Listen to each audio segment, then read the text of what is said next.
going to begin my sermon with a bit of a disclaimer. I really, really don't watch hardly any TV at all. I mean, almost none. And that's important for you to know as I make my next point. Because a few months back, I was going through my Facebook feed, and all of a sudden, I started seeing folks writing a very interesting phrase. Dilly Dilly. I was like, what is this? The Houston Astros win the World Series, Dilly Dilly. Jose Altuve wins the MVP, Dilly Dilly. I'm like, what in the world is going on? And I'm too embarrassed to ask, all right? I don't want to get in one of them Facebook fights, so I just kind of let it go. Well, a couple weeks ago, I'm visiting an internet site that I enjoy reading called Intellectual Takeout. And I finally found out what Dilly Dilly was all about.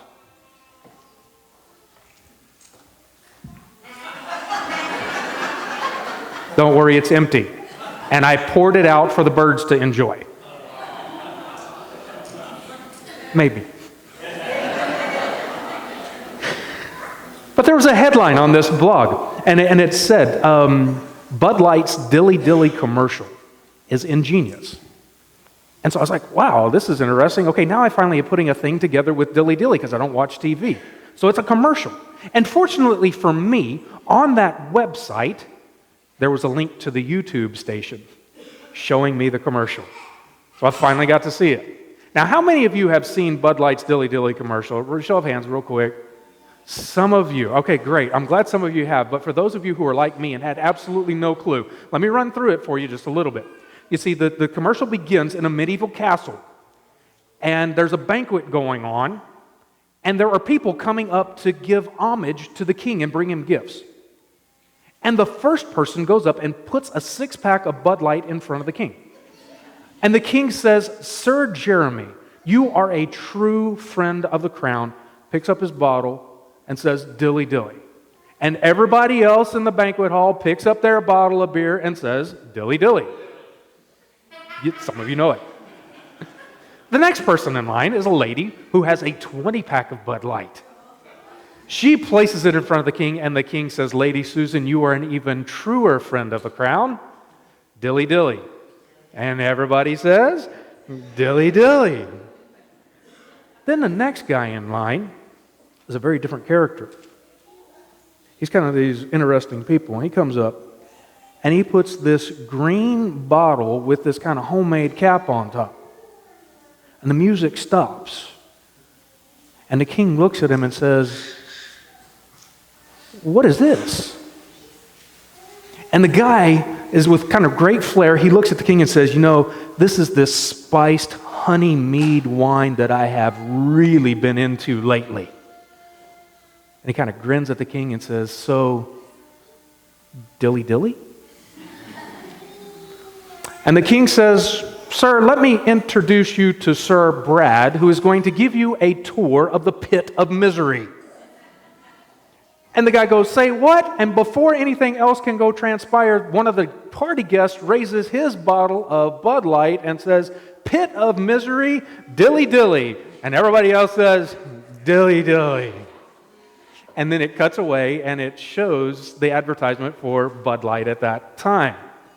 Now, somebody's phones are going off like mine is, probably Amber Alert or something like that. I can hear it happening. We'll pray for the persons who are under that alert. Anyways, we will continue. Now, you may be wondering, what in the world does this commercial for Bud Light have to do with the birth of Jesus Christ? I mean, it seems like the two are kind of polar opposite. They're miles and miles apart. I mean, we know that Jesus is the light of the world, but that doesn't quite qualify for Bud Light, does it?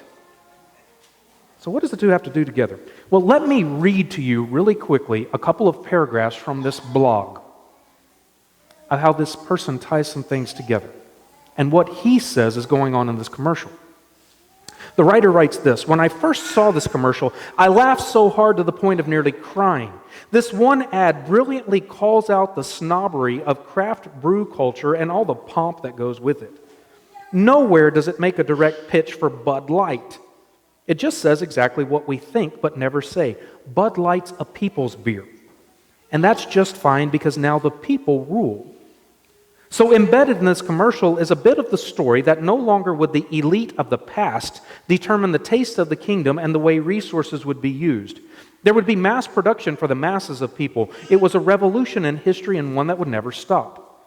And from a marketing point of view, this commercial deals directly with Bud Light's real competition in the craft brew industry, which is making inroads by the day. Now, Bud Light obviously cannot claim to have a better product. And guess what? Everyone knows that. Everyone knows what a Bud Light is. It's a beer-like drink that is watery, but lets you drink a six-pack in an evening without any great disaster for the next day. Sorry, snobs, but the people like this feature. And if you are in the know, you are starting to get the sense of a whole world in which the tastes and habits of regular people have become the prevailing cultural sense. No more top-down cultural impositions. Now, my point in sharing this with you is not to encourage you to go out after worship today and drink a six-pack of Bud Light, because there will be very little repercussions tomorrow morning, all right? That's not my point at all. And my point is not even to get you to drink Bud Light. But if you are a representative of Anheuser-Busch tonight and you would like to pay me for giving you that plug right there, no, I'm just joking. That's not the point at all. The point is what the author leads us to in that last sentence. There's no more top-down cultural impositions from this elite group that is trying to tell everybody what we should and shouldn't do. Because you see, that's actually the way the world tends to work, doesn't it? If you want change in society, if you want things to move in a certain direction, what do we generally do these days? We try to elect people to Austin, to Washington, D.C., to pass the kind of laws that we want to see passed and enforce them so that this top-down imposition will affect the rest of society. That's what we tend to do. And you know what? God could have done that too. God could have used a top-down imposition to bring His rule to earth. He could have sent Jesus to a palace with a king and a queen so that He would have been raised in the lap of luxury and power, and then He would have ascended the throne. And filled with the power and wisdom of God, He could have instituted His rule. And on one hand, it would have been really, really awesome. Because with Jesus and the power and wisdom of God, no one in the kingdom would have gone hungry. If there would have been drought or famine or anything else like that, He would have produced food for all to eat. No one would have been sick. No one. He would have healed all diseases. Anything that affected anyone negatively, He would have brought healing. And no one could have stood against His might and power. If invading armies would have come in, He would have simply unleashed the power of God and defeated everyone's enemies and kept everyone safe and sound. And the kingdom would have thrived because He would have been wise, implementing the right rule. And the people would have loved Him for it. But they would have also been terrified of Him. And that might sound a little weird, but stay with me here. Because not only would He been good in instituting all of those things, but He would have had to implement justice in His kingdom. Which meant if you broke any of His laws, if you broke any of His statutes, punishment would follow, and it would be severe. Because no one would be allowed to stand against this wise God King's rule. If you stole, if you murdered, forget it. His wrath would burn hot against you. If you tried to lead a rebellion, you would have gone up in smoke. And if anyone dared would have come to subvert the kingdom, He would have unleashed His full fury upon that group of folks. And so yes, it would have been very, very good. But people would have followed his laws. They would have followed his commands out of what? Fear. And God does not want us to follow his commands out of fear. And so instead of coming to earth to a king and a queen in a royal palace, he came to earth with an ordinary man and an ordinary woman in a stable. Instead of being born and wrapped with the finest of cloths and kept warm next to a fireplace in a giant castle, he was wrapped in swaddling clothes, laid in a manger, and surrounded by hay. Instead of having royal heralds go out into the community and announce to all of the nobility that the king now has a son, it was angels on a hillside proclaiming to a group of ordinary shepherds as they were doing their ordinary jobs. God's arrival to earth was not meant to bring about fear. It was not meant to bring about terror. It was not meant to be about power and prestige. It was meant to be about humility that would cause us to wonder and marvel at what God is doing. A wonder and marvel that would begin to weasel its way into our hearts so that we may be able to see the love of God as he pours it out into the world through Jesus Christ. And that great love is not necessarily seen in his healing or his feeding of the hungry. It's not necessarily seen in his teaching and preaching. It is seen most vividly as he takes away our sin by dying for us on the cross.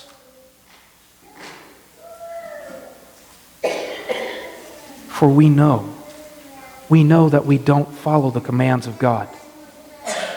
We know that we fail to love our neighbor as ourselves. We know that we fail to love the Lord our God with all of our heart, with all of our mind, with all of our soul, with all of our strength. We know that we fail to keep God in his proper place and instead chase after false gods and idols, thinking that they will bring us safety, security, peace, and joy. And that can only be found in the one true God. As St. Paul says in the book of Romans, all have sinned and fallen short of the glory of God. We deserve his punishment. We deserve the king's wrath. But instead of receiving it, Jesus comes forth and says, no, I will take the punishment. I will take their sin upon myself. I will die for them in their place. You know, it's really not such a radical thought on one level. Because, I'm a parent, and I understand what it is for a parent to pay for the sins of their children. If you're going through the grocery store or going through Walmart, sometimes kids get a little rambunctious, right? Sometimes they break stuff. Now, what do you do as a parent? Do you call the store manager? Hey, come here, my kid broke this. Call the cops. Send them to jail. They need to pay for their sin. They need to pay for what they have done. That's somewhat what society says and does anyways. We all have to pay our debt to society if you break the law and what have you. But what does a good parent do? A good parent doesn't reach for the phone to call the police.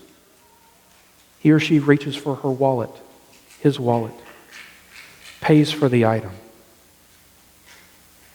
because they love their child.